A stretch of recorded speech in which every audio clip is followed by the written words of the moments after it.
একটা ভিডিও আজকে সকাল থেকে আমার ফেসবুকের টাইমলাইনে ঘুরতেছে। ভিডিওটা দেখে আমার মাথাটা এত গরম হইলো, কথা না বলে থাকতে পারলাম না।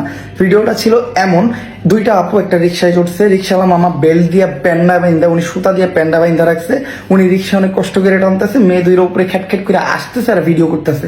তো ওই মেয়ে দুইটার উদ্দেশ্যে আমি বলি, আপনাদের বিবেক একবার প্রশ্ন করেন যে আপনারা কি করছেন। আপনারা একটা মানুষের কর্ম নিয়ে মস্করা করতেছেন। তো আপনি যেভাবে খিলখিল করে আসতেছেন, এই যে হাসিটা ফুটাইছে, এই হাসিটার ফুটানোর পিছনে কিন্তু একটা পুরুষ আছে, সেই পুরুষটা আপনার বাবা।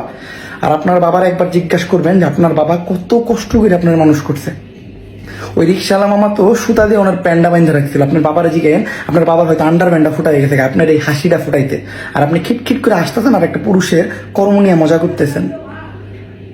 এই ধরনের মানুষের আই থিঙ্ক আল্লাহ যাতে জাহান্নামের একদম সর্বস্তরে রাখে, এই দোয়াটাই আমি করি মন থেকে। আমার এই দোয়াটাই বাইরেছে ভাই, আর কিছু বলার নেই।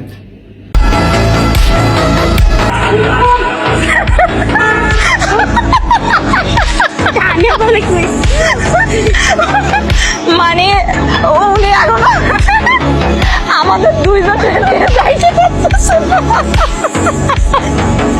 আপনিও কম না, আমিও কম না, তাহলে কেমন যাবো? আপনিও ভাইয়া কষ্ট এত কষ্ট দিতেছি ওনারা।